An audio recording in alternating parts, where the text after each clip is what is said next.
What is protest art? A protest is a way of saying no. You really disagree with something or someone.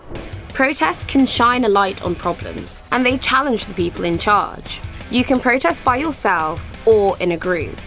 Even when protests can't fix the problem, they can inspire others to think differently and make a change.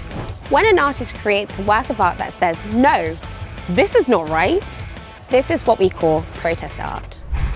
Protest art can be drawings, photography, videos, installations, performing, and much, much more.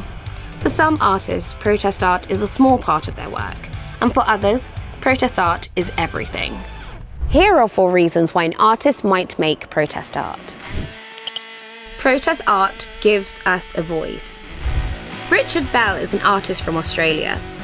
He is a member of the Kamilaroi, Kuman, G-Man and Garangaran communities.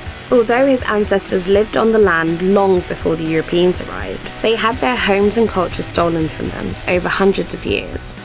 When Aboriginal people try to say no, they often are ignored or punished. But Richard found that art was a way to challenge those in power, as strongly as he liked, without getting into trouble. He set up a tent in Melbourne, where people could go and listen to Aboriginal histories and reflect on the past. He called this artwork Embassy, in honour of another tent set up 40 years earlier by 4 activists who wanted the government to give back land to Indigenous communities. Now, Embassy has travelled all over the world. If you were invited to Richard's tent, what would you talk about? Protest art shows us where we can change.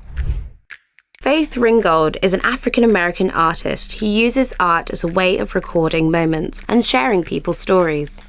Her American People series, which she painted in the 1960s, was a response to the civil uprisings that were happening at the time, a lot of which weren't being shown in the newspapers. Although some of her paintings contained violence, Faith wanted to show the truth of what Black and brown people were experiencing as they fought for their rights. Faith and her friends were part of a group of artists recording the civil rights movement in their art. By documenting difficult times, we can speak truth to power and say no to important things being ignored. Is there a social issue you'd like more people to know about? Protest art helps us understand. Jeremy Deller is an English artist who likes to ask questions about people, like what does it mean to be English? Or how can music change lives? Or what about the question of why different events happen?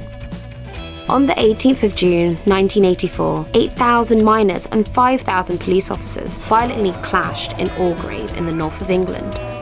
This was over the closing of their local steel plant. Many people worked at the plant, and closing it meant lots of community members didn't have a way to support their families anymore. Jeremy watched this happen on TV, and he thought no.